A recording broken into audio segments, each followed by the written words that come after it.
Assalamualaikum warahmatullahi wabarakatuh. Bagaimana para santri semuanya? Semoga Allah senantiasa memberikan kesehatan kepada kita. Kemudian selain itu keberkahan dalam hidup kita. Alhamdulillah, pada kesempatan kali ini kita bertemu kembali pada pelajaran IPA kelas 7. Pertemuan ke-12 kita akan membahas tentang azas flag dan perpindahan kalor.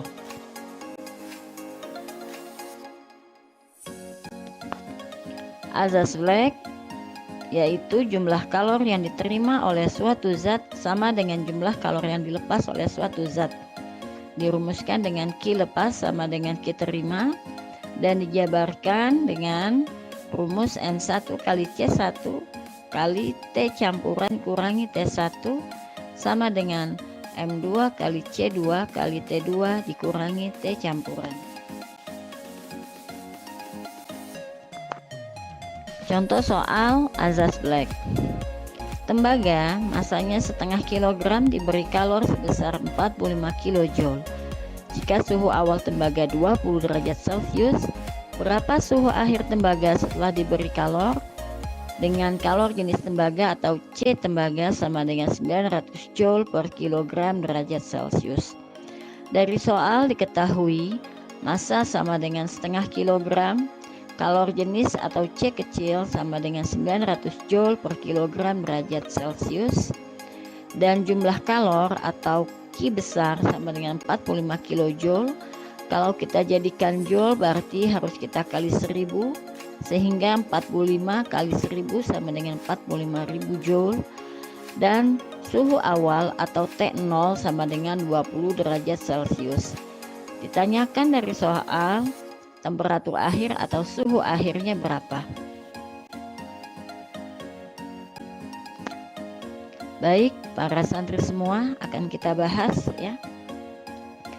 Dari soal pada slide sebelumnya ya, kita pakai rumus Q sama dengan M kali C kali delta T, di mana Q adalah 45.000, M-nya 0,5, C-nya 900, sedangkan delta T-nya adalah T dikurangi T0. Oke, sehingga kita dapatkan 45.000 sama dengan 450 kali T dikurangi 20. 450 kita pindah ke sebelah kiri, jadinya 45.000 dibagi 450 sama dengan T dikurangi 20. Hasil dari 45.000 bagi 450 adalah 100, sehingga 100 ini sama dengan T min 20. Kemudian ya kita balik ya, ininya ruasnya T min 20 sama dengan 100, sehingga min 20 pindah ruas ke kanan ya, menjadi T sama dengan 100 tambah 20, sehingga T-nya sama dengan 120 derajat Celcius. Jadi suhu akhir tembaga adalah 120 derajat Celcius.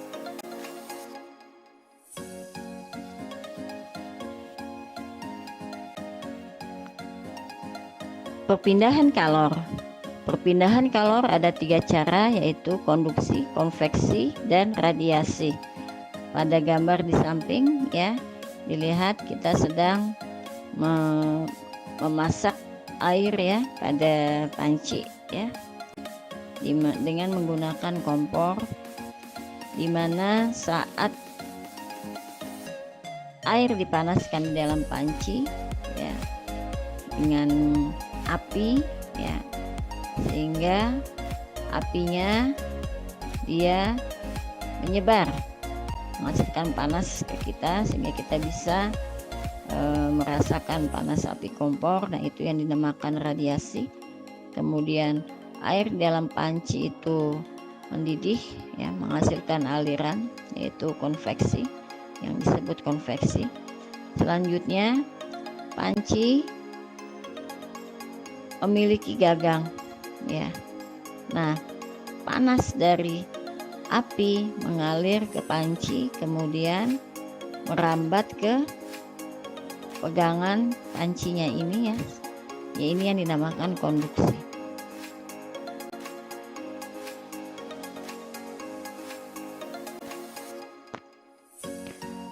Yang dimaksud dengan konduksi adalah perpindahan kalor melalui suatu zat tanpa disertai perpindahan partikel-partikel zat tersebut.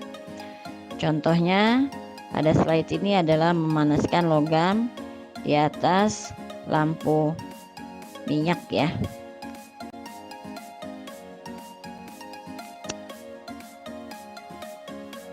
Istilah konduktor ya merupakan penghantar kalor yang baik. Contohnya besi, baja, tembaga, seng, dan aluminium. Kesemuanya ini merupakan jenis logam.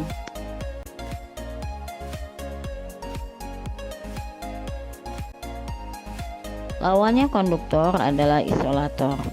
Nah, isolator merupakan penghantar kalor yang kurang baik atau buruk. Contohnya kayu, kaca, wol, kertas, dan plastik. Kesemuanya ini merupakan jenis yang bukan logam.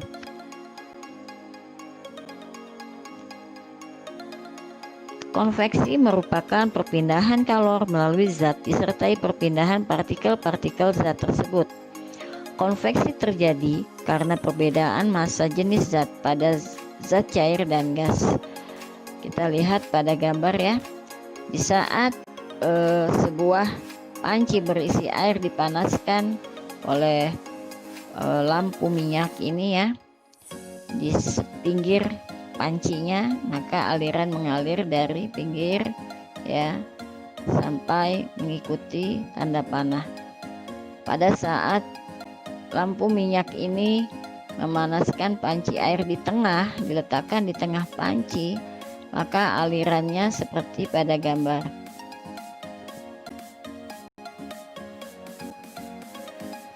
Contoh konveksi yang pertama terjadinya angin laut. Contoh konveksi yang kedua yaitu terjadinya angin darat. Contoh konveksi selanjutnya ya, yaitu sistem pendinginan mobil atau radiator. Kemudian contoh selanjutnya yaitu pembuatan cerobong asap. Contoh konveksi yang keempat yaitu pada lemari es, prinsip kerja pada lemari es.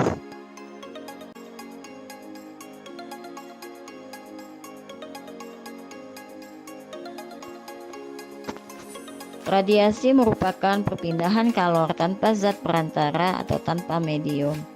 Contohnya, sinar matahari sampai ke bumi melalui radiasi. Permukaan hitam dan kusam merupakan penyerap dan pemancar radiasi yang baik. Sedangkan permukaan putih dan mengkilap merupakan penyerap dan pemancar radiasi yang buruk. Dan alat yang digunakan untuk mengetahui adanya pemancaran kalor yaitu termoskop. Baik, selanjutnya pemanfaatan kalor dalam kehidupan sehari-hari yaitu panci masak. Ya, kita lihat pada tutup panci ada bahan yang terbuat dari plastik yang merupakan bahan isolator. Kemudian panci itu sendiri terdiri atau terbuat dari bahan konduktor yang mengkilap ya, terbuat dari stainless steel. Kemudian gagang panci juga sama seperti tutup pancinya, terbuat dari bahan isolator yaitu plastik.